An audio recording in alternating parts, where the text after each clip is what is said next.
Welcome to the Inside Carolina podcast, sponsored by Johnny T-Shirt, JohnnyT-Shirt.com. This is the day after. And while the day after, we usually record the day after, we figured we might as well go ahead and get this one done. So it's actually the day of, whatever you want to call it, bloodletting, offering to the gods. Carolina goes to Charlotte and gets their rear ends handed to them by a depleted South Carolina team. Got a lot to say, thought a lot about it in the last several hours since the game's over, but Buck, I'll let you lead us off. What'd you think? Well, the main takeaway for me is North Carolina sucked. Next. that's just it. Is that a wrap? Or, that's a wrap. I think we could probably just cut the episode right there. And quite literally, my article for tomorrow, I've already got written. And in the article, I talk about how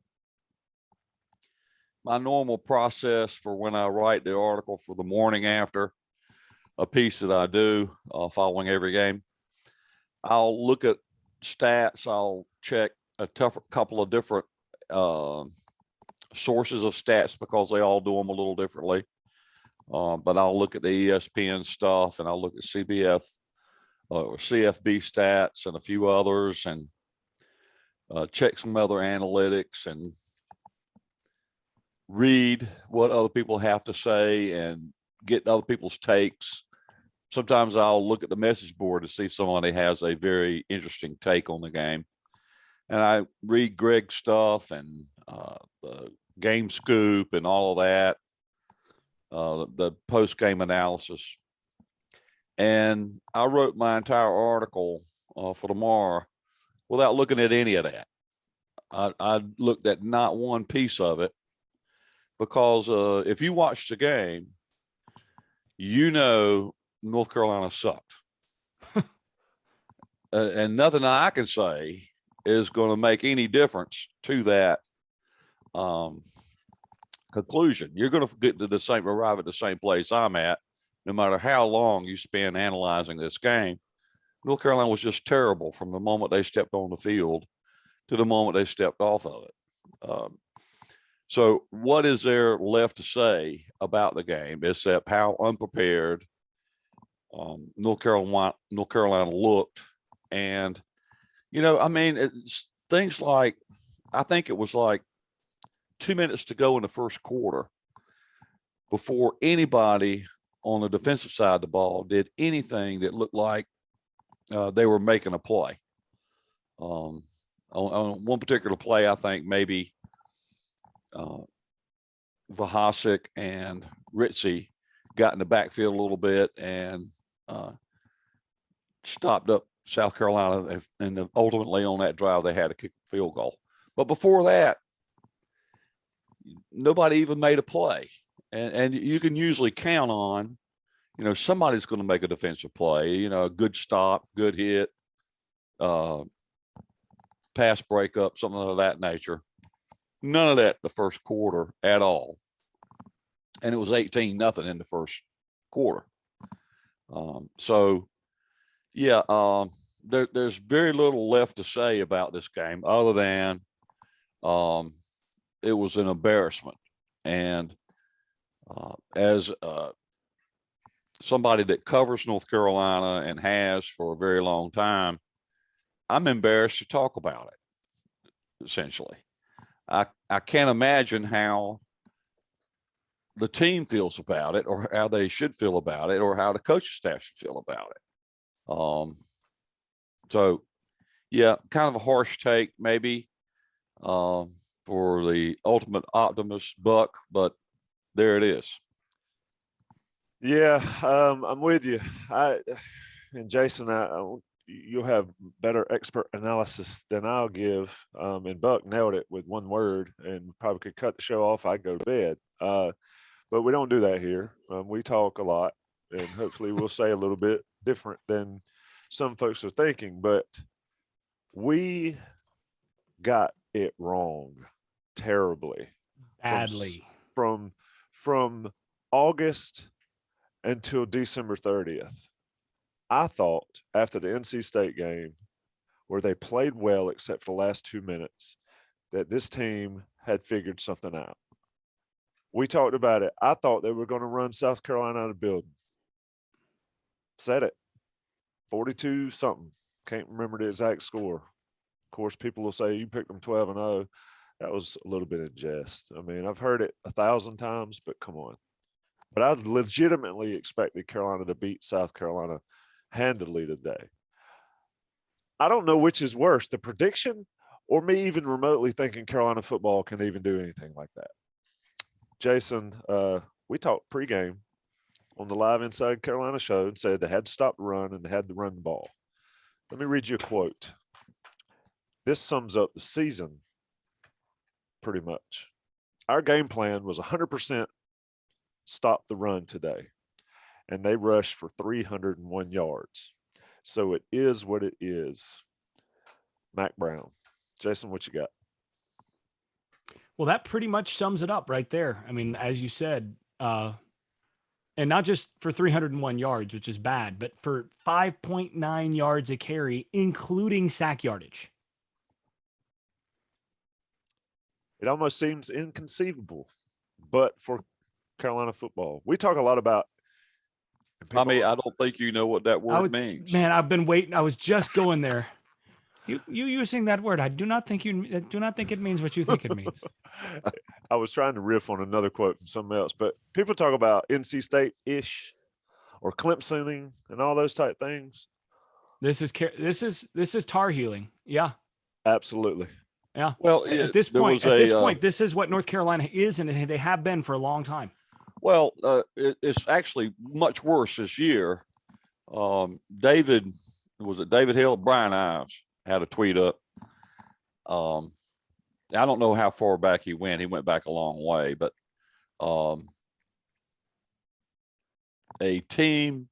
team has had a season where they had a worse record in games where they're at least 10-point favorites. Both of them tweeted that. That's why I couldn't remember. I remember both of them tweeted it within like 5 minutes of each other. Yeah. Houston and Carolina. They were 2-3 in games in which they were a 10-point favorite. And they all played out the same way. Yeah. Yeah. Well, actually, there's a couple of different models there. I mean, it's not all look alike, but so you have more than one. You have more than one VCR tape, is what you're saying. Yeah. In this one, South Carolina just came out, hit North Carolina in the mouth, and didn't stop hitting them in the mouth until they walked off the field. This was the Florida State game, Redux. Right. And they just had North Carolina never responded. I mean, they scored some points. Yeah, they got South Carolina off the field before they got a touchdown a couple of times. But I mean, basically, as far as a statement response to what South Carolina was doing, they didn't have one. So yeah, South Carolina had 10 total drives. The first half, Horn got them on one of them. They punted on two others. And they started on their own 24. 3 and outs, zip. Didn't need turnovers to do it either. Just drove down the field, smacked Carolina in the mouth. The question is, we can rehash the game. We don't need to. The question is, what are they going to do about it, Jason? I don't know what they're going to do, but I can tell you what they need to do in terms of some of this. Let's go there. So I'm going to rehash one thing just to get at what, the real obvious issue is here. When they punted the ball, and they had to punt that ball. I mean, it was 4th and 14 or whatever, right? They had to punt that ball. That's their best shot. And it was obvious that, like, look, they may not get the ball back because they haven't been able to stop South Carolina, and who knows. Well, that turned out to be the case. And that last drive that they had where they went down and kicked a field goal, that drive typified everything wrong right now on that side of the ball, or just about everything wrong. And it starts about 80% of it is explained by the fact that North Carolina knew when South Carolina lined up on that drive that South Carolina, even though they had thrown the football, so, I like you all have heard me say multiple times that a defensive coordinator's job, first thing you want to do is make a team beat you left-handed, right? Well, okay, so they didn't stop the run. Well, at least maybe they stopped the pass. No, they were 12 of 15 for 242 yards passing, right? Joyner hadn't thrown a ball in 2 years. It was 9 of 9. For 160 yards, not just 9 of 9 throwing like little quick outs, right? So that's just getting beat up with both hands. Like that's, both hands just going wild on you. But anyway, they were in a situation then when they knew South Carolina was not going to use one of their hands. One of their hands is now behind their back because they knew that the one thing South Carolina is not going to do in this situation is throw the ball. They knew, and they schemed for it, and they lined up to do everything they could to take away the run. And South Carolina just ran the football down their throat time after time after time after time. All we have to look at is you go, Harris Kevin, rush up the middle for 23 yards. That first play, all they're doing is playing run. Second play, rush up the middle for no gain. Yay. Rush up the middle for 3 yards. Yay. All right. Now they got him in 3rd and 7. Rush to the right for a gain of 11. Rush up the middle for a loss of 1.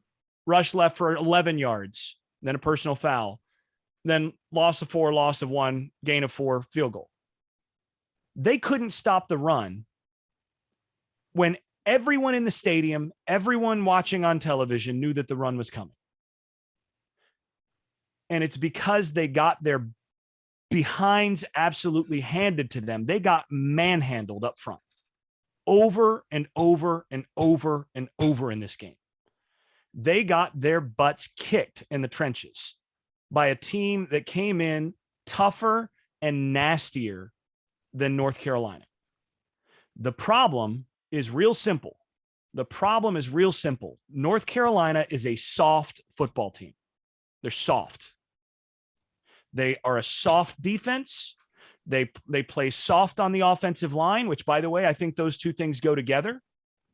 When you have a defensive line that's going to get after you and is going to kick your tail and is not soft, then the offensive line is either going to get their butts kicked in practice or they're going to man up and stop being soft themselves. And vice versa. If the offensive line is going to keep putting guys on their backs in practice, eventually those guys are going to stop playing soft. But right now, what North Carolina is a soft football team.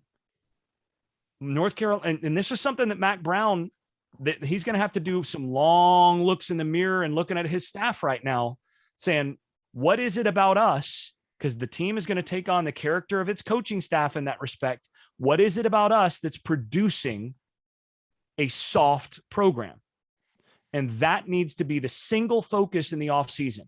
And if it needs to happen that certain personnel need to be changed in order for that to change, then you make those changes. If you're Mac Brown, you have to do that assessment. If it's not a matter of personnel needing to change, but other things coming from the top down that need to change, the thing that needs to change is they need to get an identity of a team that's going to come in and take your soul. A team that's going to come in and they're going to hit you and they're going to hit you some more, and they're not going to submit to a team that, like I said, this was not the first time this happened this year, where they just came in and got bullied. South Carolina did the exact same thing that Florida State did earlier in the year, where Florida State bullied North Carolina up front on both sides of the ball, ran the ball with the quarterback, got a few big plays in the passing game. They're mirror image games of each other. And you can't let that happen, especially against those two teams. Neither of those teams was any good this year. But both teams absolutely kicked North Carolina's tail in the up front. And that's where everything begins and ends, as far as I'm concerned. All the missed assignments or whatever else, you can talk about that. And there's some of that stuff I might break down in the next week or whatever. Some of that stuff may be interesting. But at the bottom, if you can't get off blocks and you've got guys that are up front that are getting manhandled, there's no scheme you can do to scheme around that. There's nothing you can do to make up for that. You're going to get beat because you're soft. And that's what Carolina is right now. That's the problem. Find ways to fix that. That has to start in the off-season conditioning program, in the strength and conditioning off-season stuff. That has to start in spring practice. You have to be physical and require that these guys play with a level of physicality that, might not be the norm right now in terms of practice across the country. But, at a certain point, saying, well, we don't want to get guys hurt, or, guys might transfer in the portal if we're too hard on them or whatever. You got to say, screw that. We got to be a tough football team. And right now they're not. Simple. 100% agree. And I know this is not really, maybe not relevant, but the fourth quarter hype video kind of caught me and made me watch it. Okay. This is random. Carolina's fourth quarter highlight video. We all know what it is. Shows highlights, big hits, good stops. What was South Carolina's? The boys working their asses off in the weight room, doing drills, talking about family, talking about team and all that kind of stuff. No highlights, just straight work. It's kind of how it played out on the field. That's what it looked like on the field, didn't it? One team came blue collar, and it wasn't the team wearing blue. One team came in blue collar and ready to get down in the trenches and get dirty. And the other team, the team wearing blue, they looked like some white collar folks who, didn't really want to get down in the trenches and get dirty. 100%. Buck. So, I mean, this is nothing new, right? Carolina's been good. They've had some good seasons. Mac 1.0 was good.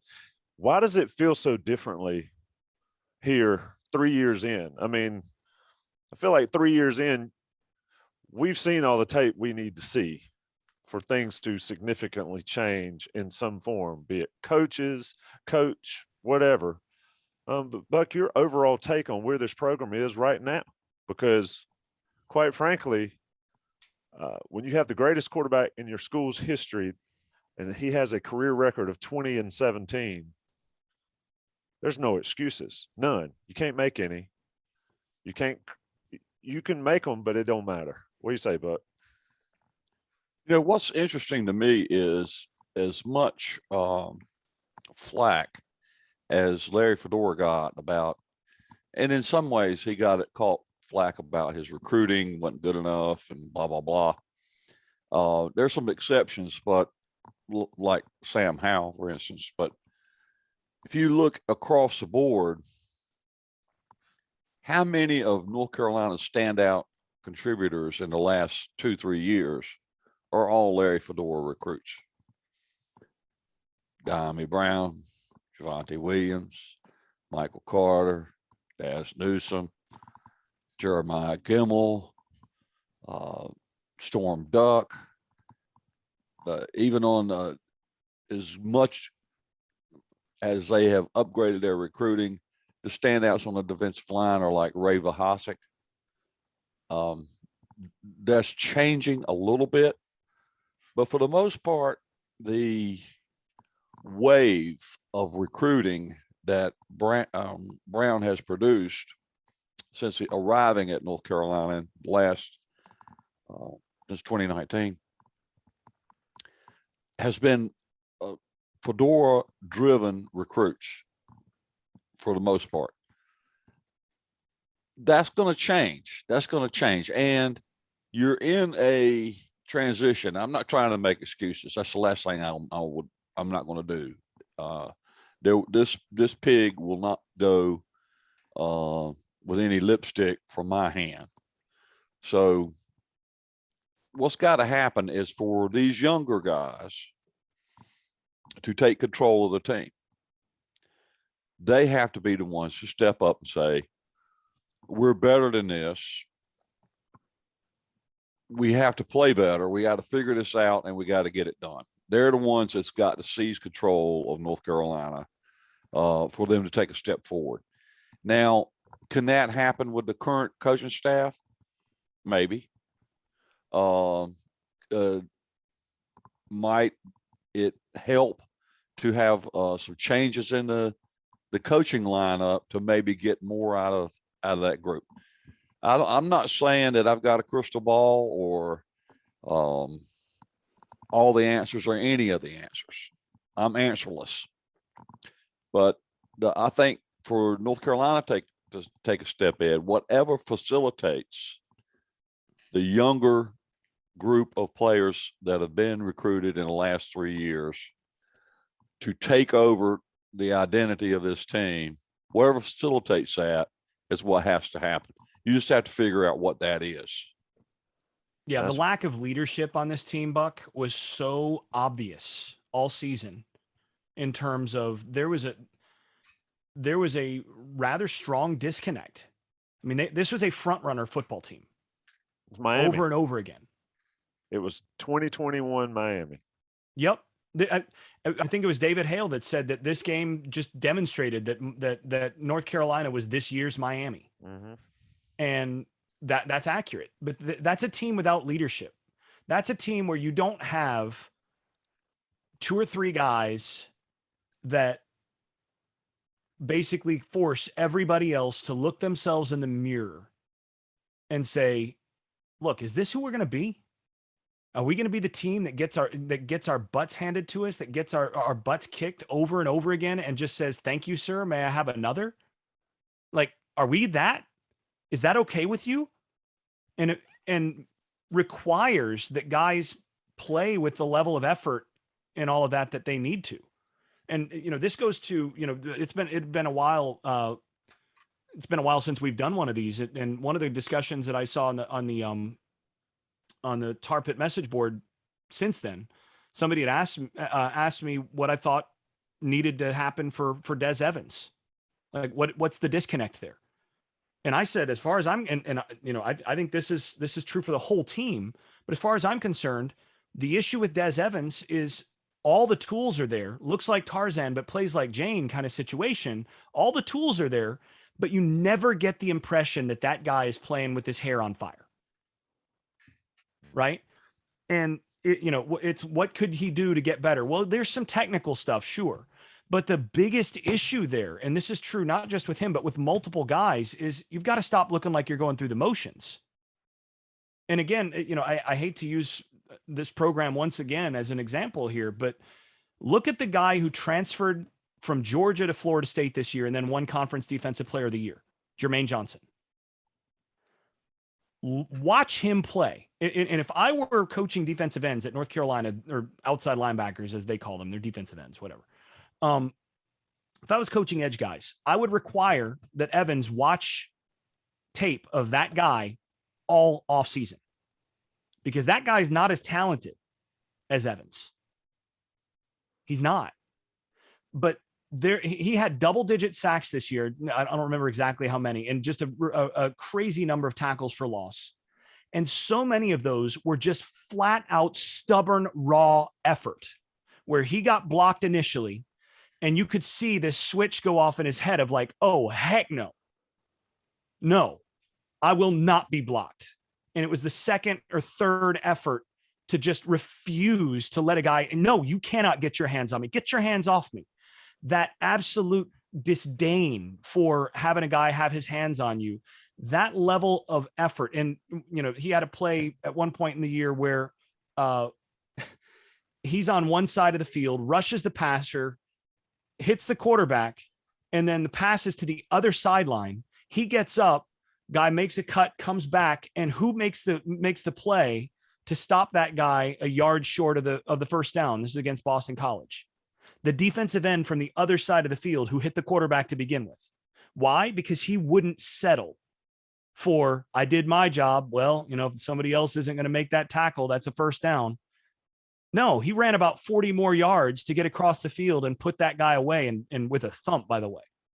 That's what's missing from North Carolina, and on both sides of the ball. It's a refusal to be mediocre. It's a refusal to allow yourself to get blocked. It's just, it's that level of constant effort, of never taking a play off, that you just don't see from this group. And it's been really frustrating to watch. And one of the reasons that it's frustrating is you can see that there's just not the leadership, that there's something wrong, where if there is a guy in that locker room that's saying, guys, we got to be better than this, and try to hold guys accountable, other people must not respect that guy enough to listen. Something's going on there. And what has to happen this off season is, and this is where the strength and conditioning staff is really, really, really important for establishing team culture. They're going to have to identify who those guys are going to be and make sure that they're empowered through these off-season workouts and through the off-season and into the spring and through the summer to empower those guys to change that aspect of the culture. And one guy that I would highlight on that, AJ Blue, right? He's part of that staff. He's part of the defensive of the strength and conditioning staff. He's been on a team where they went from crap to all of a sudden being good because they turned stuff around. He's got to find a way to identify who in this group is going to be that dude, who in this group needs to be empowered and turned loose to, you know what? Maybe we turn our backs and let that guy kick a couple guys' butts to, you know, establish what the pecking order is going to be here. Because at a certain point, and, you know, I was told this a few years ago by someone from another team, an insider, when I was asking what was wrong about their defense. And one of the things I was told is we got too many nice guys. You've got to have, you know, you want your team to be a bunch of guys that, you know, you can take home and introduce to the parents. Yeah, that's nice. But if you really want to be great on defense, you have to have one or two at least guys that they're just a little, maybe just a little on edge or maybe a little over the edge to force everybody else to play like that. And I don't see that guy. They've got to find him. You talking about guys that play with motors that never stop. And I know he's one of the best in the country, but Hutchinson from Michigan. Yeah. Dude never stops playing hard. Never stops. So, Buck, you know, clearly I don't think it's a talent issue. I think talent's coming. It won't be next year. I mean, there are certain things that are talent issues. Certain guys couldn't get off the blocks today because they were just not good players. But those guys are graduating out. Yeah. So, Buck, it's not going to be a talent problem next year. So, Buck, as a somebody who has always had the thumb on the fan base thread, what has to happen this offseason for the fan base to come back?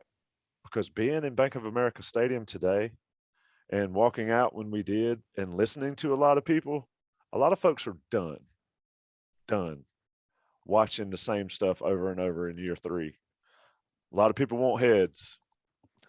Where's the sacrificial lamb? We don't need to call people by name, but it's pretty obvious that when you have statistically one of the worst units in school history, something has to change. When you have guys that have been together so long they could, like an old married couple, and they haven't gotten any better in 3 years, something's got to change, Buck. So how does the fan base come back to this team, come back to Mac Brown? You know, that's an interesting question, Tommy. And you see it playing out in different ways, as far as having lost a certain segment of the fan base. And, you know, of course, because we have like the largest message board in the United States devoted to a team,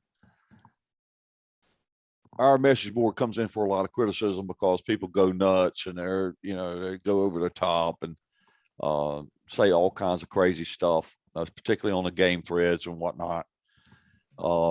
But you can't really listen to that kind of stuff too much. But I'm talking about a group text that you and I are both on during the game with guys that are dedicated, loyal, go to games, go to road games. They're always there. They're diehard, ride or die UNC fans. And they pump a lot of money into the program. And a lot of those guys are done, like you say. I mean, they're like, you know, why are we doing this? If we're going to have 6 and 7 seasons, you know, why don't we just bring back John Bunting and, you know, let him roll out whatever he's going to roll out on the field? Why do we bring back a Mac Brown? Why do we build an indoor football facility? You know, why do we change the seating around in Keenan Stadium to make it look nice and all the things that they've done, renovations, whatnot, money they poured into the program to go 6-7, somebody has lost the plot there, because the bottom line is, as much as you can like it, not like it, feel about it however you want to, but the bottom line for people doing that is they want to see wins. They want to see people holding up trophies, at the end of the year. They want to go to Charlotte and play in the ACC title game. And the talent is there. And if you look at it, what we were talking about before, that North Carolina was 2-3. It was 2-3 in games where they were 10-point favorites. Think about that for a second. Against 5 teams on their schedule, they were favored by more than 10 points. And they went 6-7. How crazy is that? That should be 5 automatic wins, right? You're favored by double digits, you should win that game. How you get there, Tommy, I'm not the one that's in the building. I'm not the one that knows the dynamics on offense or defense. Who's really running the show? I feel like probably Phil Longo's running the show on offense. Jay Bateman's probably running the show on defense. But there's so many other voices in that building. Who's Mack Brown listening to? Is he listening to Sparky Woods, Daryl Moody, Tommy Thigpen, Rick Steinbacher, Corey Holiday? Who is he listening to? And unless I know that, I don't know how to put my finger on the problem. But there's a problem there. It's just a matter of recognizing and dealing with it. The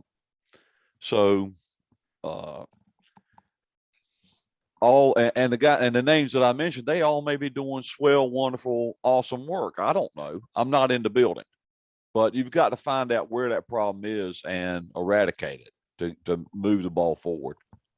Yeah, I mean, you cannot stay status quo. If they stay status quo, the reductions in seats in Kenan Stadium a couple of years ago are not going to be enough, because, just from the mood that is now.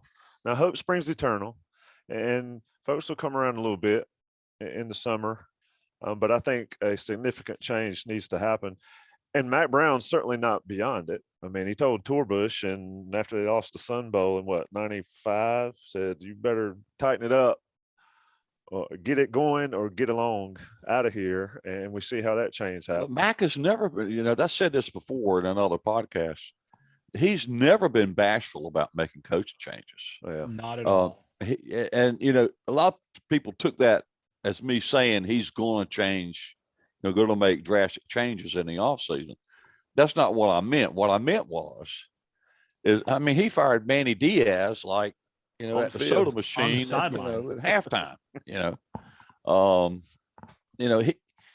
He has never had a problem of recognizing the fact that somebody's not getting the job done and letting them go. So, I believe there's nothing about the dynamic there that leads me to believe that Mack is going to protect anybody because they're a buddy or colleague or somebody he coached or any of that. But that doesn't mean it's going to happen. I mean, what Mack does is going to depend on what Mack sees and what he hears and what he figures out. But he knows enough to know that 6-7 with this team against this schedule and the way they lost games, it's not going to cut it. What's the point of doing what we're doing if that's what we can look forward to? Yeah, what you said is how they lost games is what's troubling the most, is that it's the same script. They're the same issues in every game, every loss, especially, but really in a lot of the wins as well, Jason, is that they're all the same issues. Some coaching, some player, but it's all the same stuff, game after game after game. It falls on the head guy. Ultimately, you get what you allow, right? My favorite comment. And judging from this season and judging in the next couple months, I think we'll see what Mac Brown allows, or it's ultimately on Mac Brown himself. What do you think? Well, it's already on Mac Brown himself, and he would say that.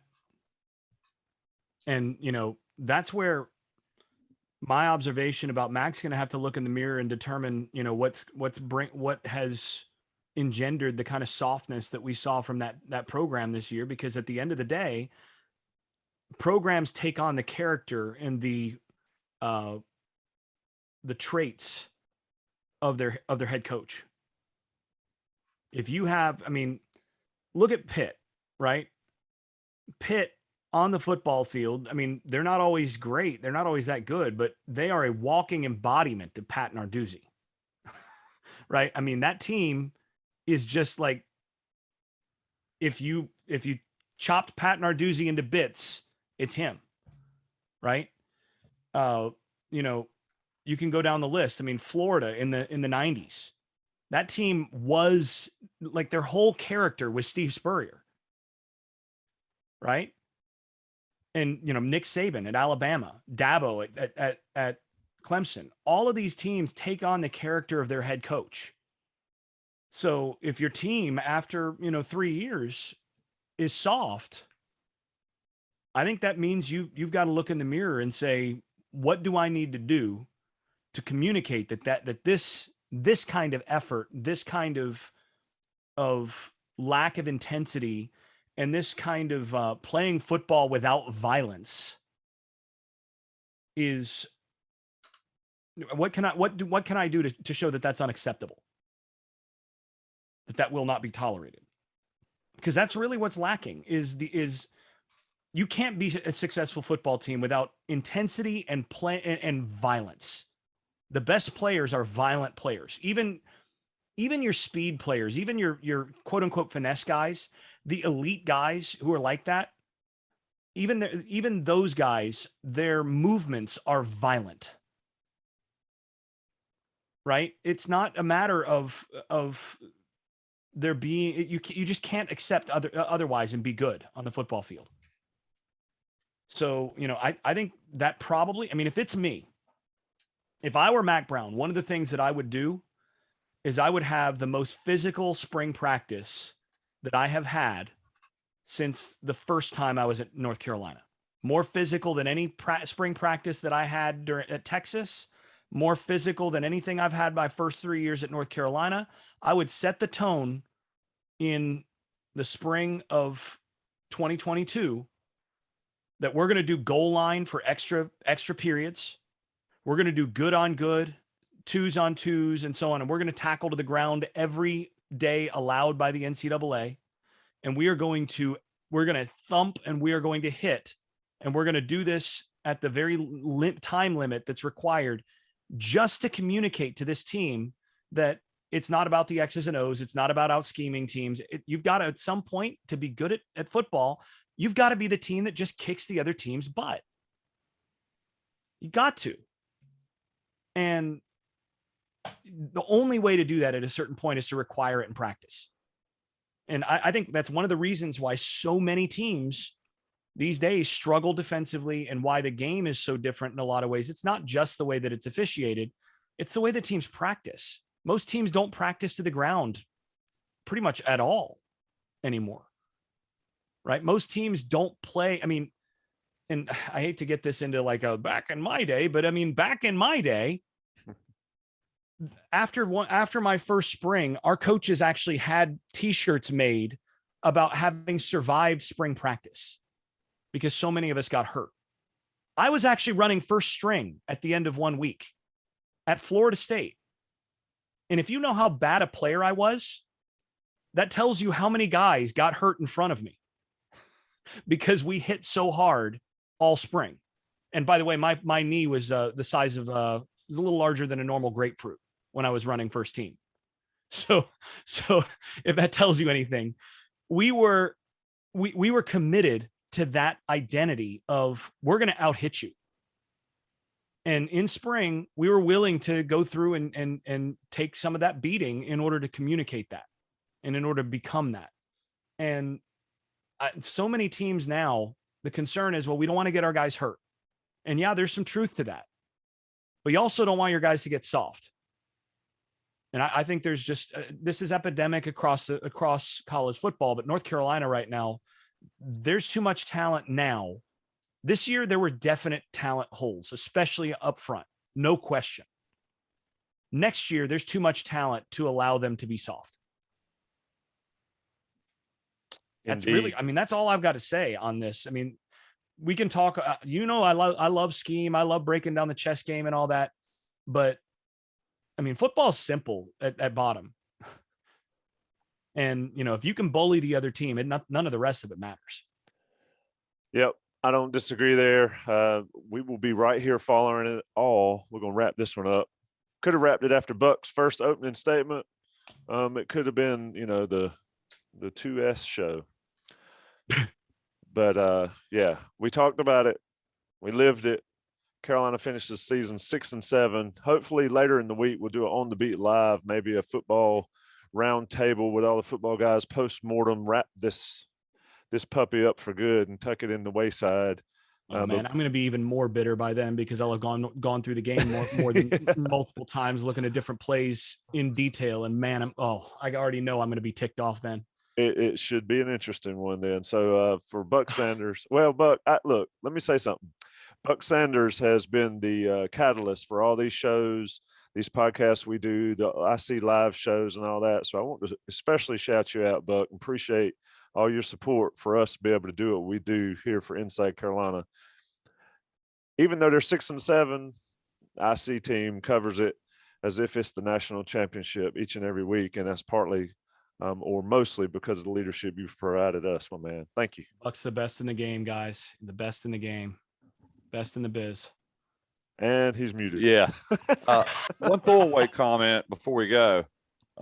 Get off of what you just said then, which I appreciate. But still, can we get the Big Ten refs every week? Oh, man, was that nice. Did not that just feel like so much like a sea change? Did you watch any of the Music City Bowl? That was great. Did you not see the end of the Music City Bowl? It was ACC refs it was just exactly what you would expect. Prime ACC officiating. Tennessee scores to take the lead in overtime. They called a guy down. Forward progress stopped. I mean, there wasn't a lot of confusion. There wasn't a lot of, You got guys blowing whistles, hands flapping. Guys looking still at each other like moving forward. He's barely moving forward. Yes, barely, but he's still going forward, and he still extended the ball over the goal line. The great line from there is Heupel asking what, and the man says we can't review forward progress, and Heupel's comment to him after that is just prime ACC. Got to be blank kidding me.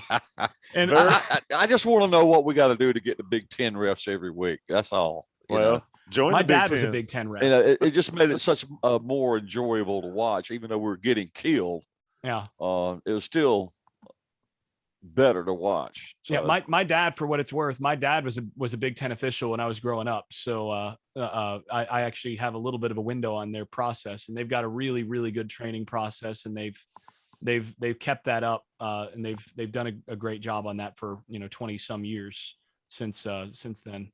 What, about 25 years since he was a Big Ten official. I just didn't want us to close out without taking note of that. Yeah.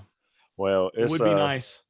There are many issues, but you control what you can control, and Carolina football has got their own to deal with. Matt Brown, we'll see what happens over the next few weeks and months leading into spring practice. Guys. Please. All right, boys, I'm going to wrap it and get out of here and send it on to Mr. John Siegley so he can package it up and get it out to the listeners. Everybody, thanks for listening. Thanks for watching. Thanks for supporting Johnny T-Shirt and JohnnyT-shirt.com.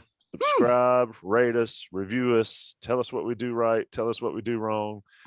5 stars, whatever you need to do to get on those ratings. It helps us out, helps you out, get better content. But Jason, I've been host Tommy Ashley.